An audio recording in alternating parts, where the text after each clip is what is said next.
Yang Suip, kau dengar ke apa yang kau dengar Suip? Belinga kan, steady Belinga.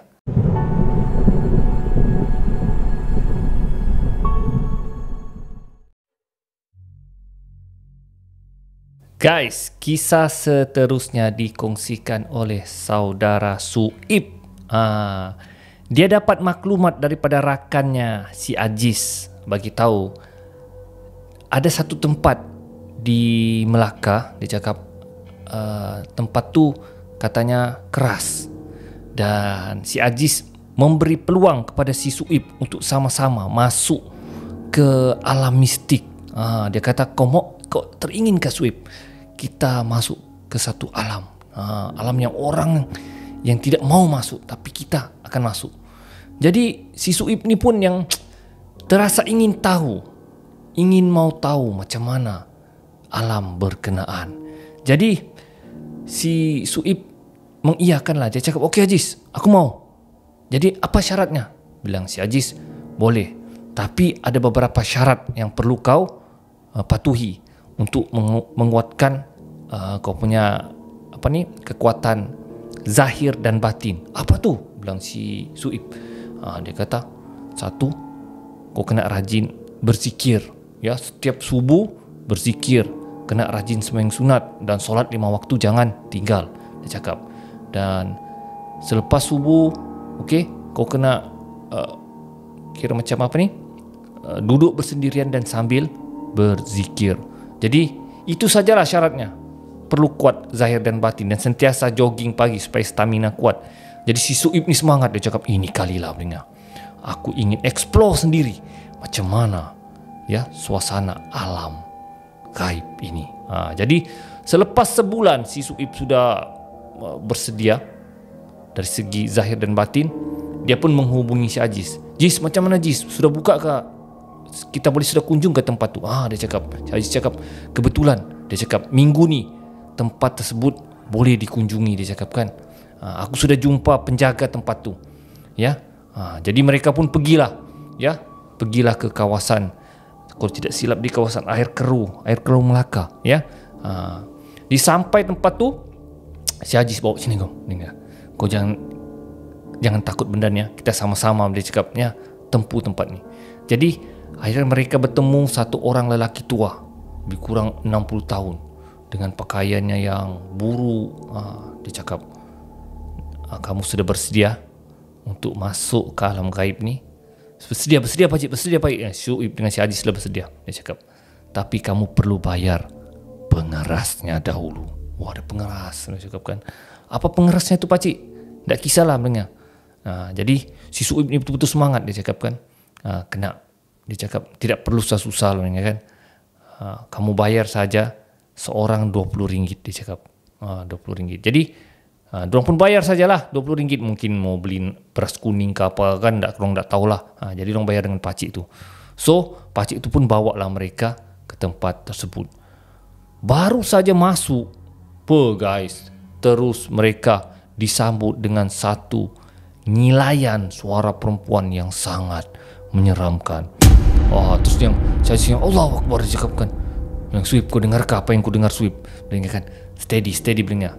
Kau juga cakapkan kita perlu kuatkan zahir dan batin Belinga. Kau tak bersedia ke Belinga benda ni? Belinga, si Ajis senyap saja, tidak bercakap. Si Suip sudah bulu roma dia kembang. Jadi mereka masuklah ke tempat tu. Guys, betul-betul di depan mereka ada satu makhluk yang orang kenali sebagai Pontianak. Betul-betul di depannya mengilai dengan rambut panjang, berdiri saja.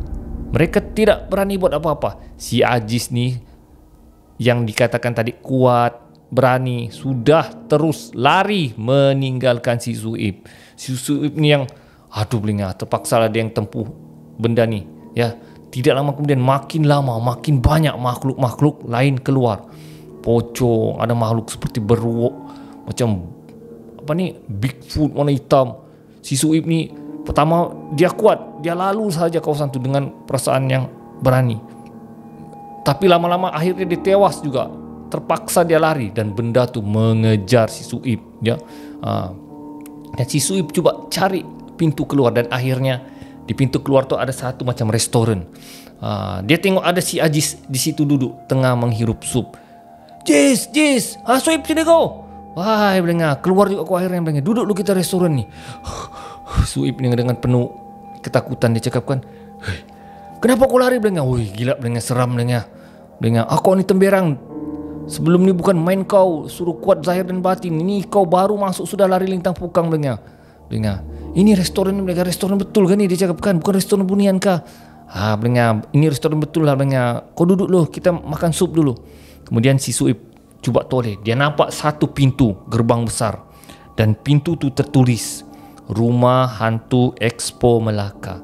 Guys, rupa-rupanya itu adalah rumah hantu palsu guys, rumah hantu mainan yang baru dibuka di Melaka dan tiketnya sebenarnya RM10 saja. Mereka telah ditipu oleh pacik tua tu. Dia minta RM20 seorang. Rupa-rupanya pacik tu pau RM10 daripada mereka. Dan si Suip betul-betul marah. Jis, kurang asam kau Jis. Rupanya ini rumah hantu mainan. Aku ingat rumah hantu betul-betul. Si Ajis pun ketawa. Baiklah, video kali ini dikongsikan oleh saudara Razif. Kisahnya ni ketika mereka menuntut di sebuah college dalam bidang pergigian. Kiranya lepas mereka college tu mereka akan jadi doktor gigi lah. Begitulah ceritanya. Dijadikan cerita mereka ni 3 orang. Okay? Si Razif, si Mujahid dan si Amran. Dan kejadian ni berlaku pada tahun 2011. So masa tu ada satu filem Melayu lakonan Samsul Yusof, iaitu filem Kurafat. Okay, jadi memang gempak lah cerita tu masa tu, cerita seram kan. So mereka bercadang untuk melihat filem tu tayangan tengah malam, sebab kebetulan hari Jumaat dan esoknya cuti. So mereka bercadang untuk lihatlah. Jadi sebelum mereka menonton wayang tu, mereka sempat lagi tapau makanan dari drive to McD. Walaupun makanan tidak boleh bawa panggung wayang, tapi dorang bawa curi-curi lah, letak dalam jaket dorang. Dan mereka menonton wayang di Ampang. Saya pun kurang pasti di mana Mall Ampang di sana yang disebutkan. Jadi mall tu mall lama. Jadi kalau parking pun parking dalam bangunan lah. So selepas mereka parking, mereka pun masuk lah tayangan tengah malam. So memang tidak ada orang. Bukan tidak ada orang, ada sepasang pasangan dan mereka 3 orang. So ada 5 orang sajalah dalam pawagam tu. So pasangan tu di bawah sedikit, mereka berada di kawasan tengah. Jadi tengahlah tayangan ni, asyik filem ni tengah ditayangkan. Ya, mereka pun asyik menonton keseraman apa semua kan, babak-babak seram, jump scare apa semua. Tiba-tiba guys, pasangan yang dikatakan tadi 2 orang tu, tiba-tiba dia punya awek tiba-tiba berteriak, meracau yang dan kemudian dia tunjuk di tempat dorang si Razif duduk ni. Dia tunjuk dan kemudian cakap, pocong di situ, pocong di situ, pocong di situ. Dia cakap, apa hal? Si Razif, Mujahid dengan si Amran ni, apa hal? Perempuan ni tunjuk pocong di situ, pocong situ. Jadi dia punya boyfriend cakap ni, sayang kenapa ni sayang, kenapa ni sayang? Ada pocong di situ, pocong. Tengok tiada apa-apa juga. Jadi rong si Razif ni, macam mana kita nak tolong ke perempuan ni? Kemudian si Mujahid cakap, nak payah tolong, biarlah di situ. Ya, kalau kita mau tolong pun, kita pun sembahyang dah cukup ya. Kadang-kadang sembahyang, kadang-kadang tidak, nanti digelak oleh hantu tu. Si Mujahid cakap. Jadi si Razif dan si Amran ni bobat nak tahulah, dong fokus tonton wayang. Dan masa tu masih belajar, tiket wayang dianggap mahal lah. Jadi agak rugi kalau macam mereka pun keluar dari panggung wayang tu kan. Jadi mereka move on lah, tengok saja. Dan akhirnya pasangan tu ya, dia pikul dia punya awek, bawa keluar, masih meracau. Tapi dalam masa yang sama mereka cuak juga lah, macam yang berdebar lah tengok perempuan tu tiba-tiba meracau kan. So mereka fokus semula lihat filem tu. Okay, tiba-tiba mereka rasa macam si Razif ni macam rasa tak sedap hati, seperti ada sesuatu yang memerhati mereka dalam pawagam. Tapi dia tidak nampak lah apa, tapi dia tidak selesa. So ada babak-babak seram ya. Memang sangat menakutkan lah. Dan ada satu babak dalam filem tu si Samsul Yusup dia macam pikul ya mayat lah. Jadi itu memang babak yang paling seram dan mereka akui lah ya, filem tu masa tu filem seram yang paling gempak lah masa tu. Jadi selesai filem lebih kurang 1:30 pagi, mereka pun kembali ke parking dan turunlah. Dan semasa turun ni guys, semasa turun kan dia macam kita pusing kan turun. Tiba-tiba ada satu tingkat, semasa mereka nak turun, tiba-tiba mereka ternampak satu entiti pocong. Betul di depan mereka. Ya, tapi agak jauh sikit lah. Jadi si Razib yang terbreak lah yang Mujahid, Amran kau nampak apa yang kau nampak? Jadi dong pun terkejut lah kan. Tapi si Mujahid ni jenis yang ya kan, itu patung lah, itu orang prank-prank kita tu, biarlah situ dia cakap kan, Boban tak tahu siap, kira macam untuk sedapkan hati lah. So mereka macam buat dek lah ya, mereka terus lagi turun saja ke bawah. Dan bila tingkat yang seterusnya guys, benda yang sama mereka nampak, pocong yang sama, cuma di tingkat yang lain. Tiga-tiga mereka sudah cuak. Orang cakap kan, lain juga orang prank kita di mall ni, orang cakap kan, ni security kah, prank kah, pihak produksi kah yang prank kah, ada kamera kah? Tiada juga, orang cakap. Tapi apa benda tu, kenapa dia di tengah-tengah jalan ni kita nampak? Cepat kan, si Mujahid cakap kan, itu prank orang, jalan-jalan terus. Jadi mereka terus turun dan sampai ke counter exit tu kan. Exit tu dong keluar, bayar, masukkan tiket dan gate tu terbuka.